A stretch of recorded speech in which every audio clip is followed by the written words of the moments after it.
I'd like to introduce the wonderful and amazing Dr. Schultz.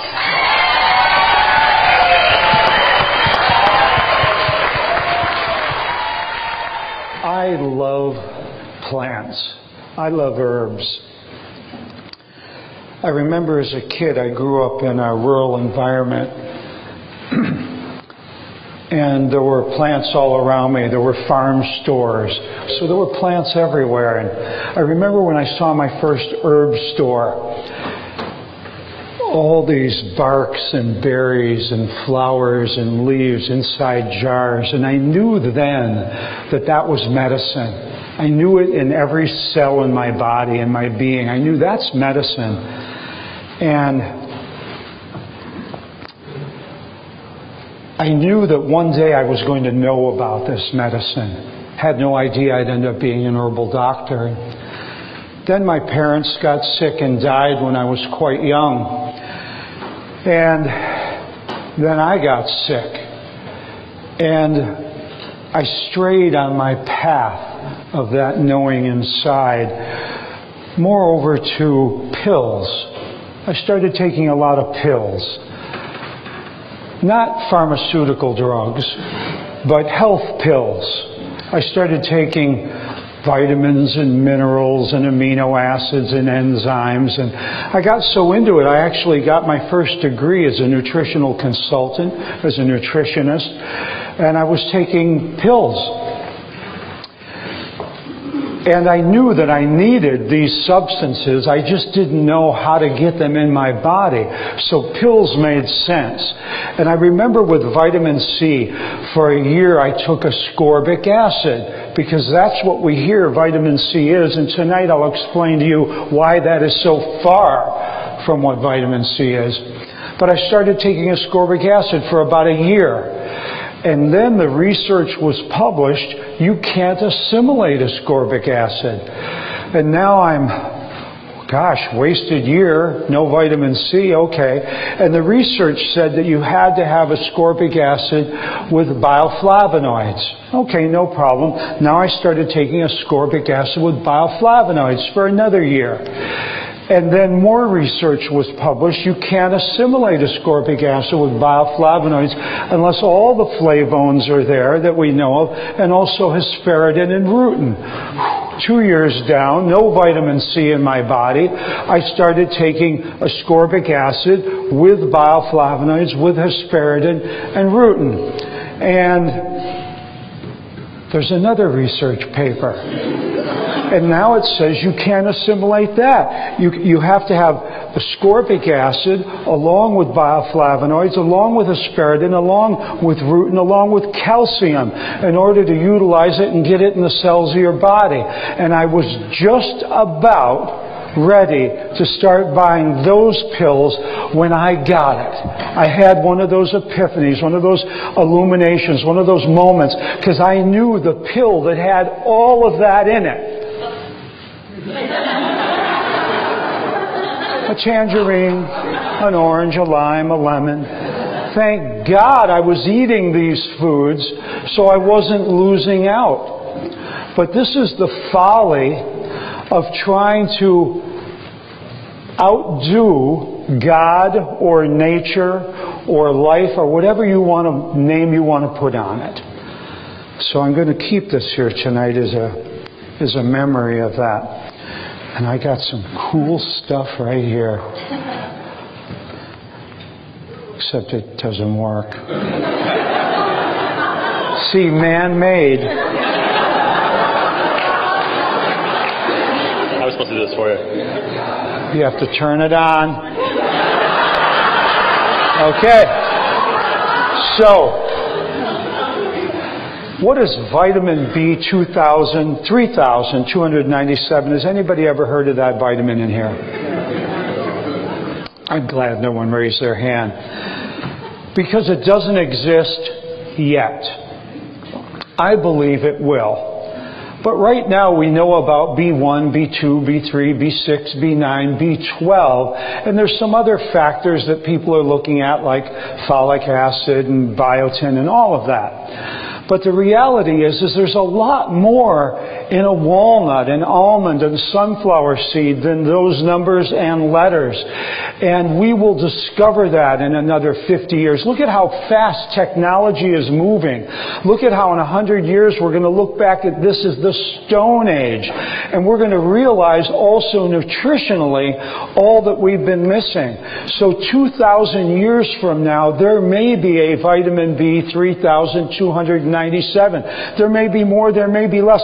We may never be able to figure out what is in an almond or an orange.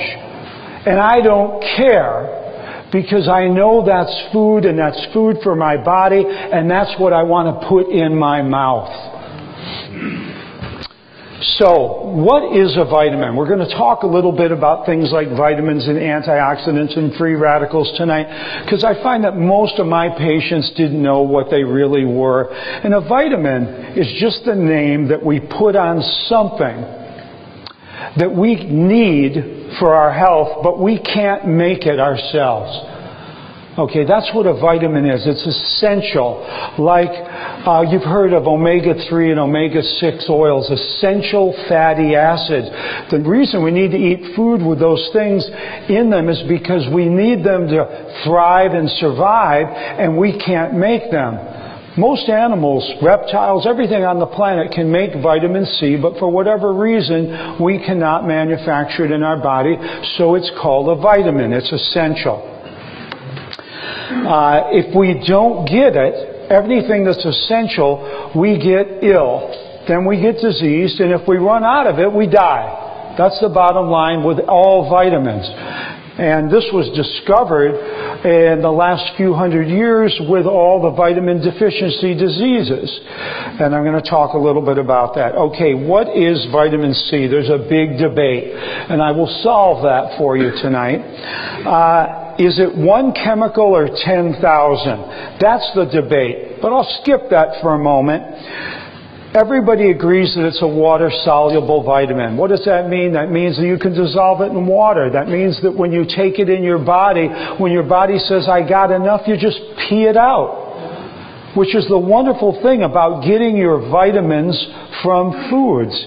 You know, if you take ferrous oxide iron pills that a pharmacist or doctor might prescribe, if you take too many, you get sick. If you take even more, you'll get diarrhea, bloody diarrhea, and if you take enough, it'll kill you.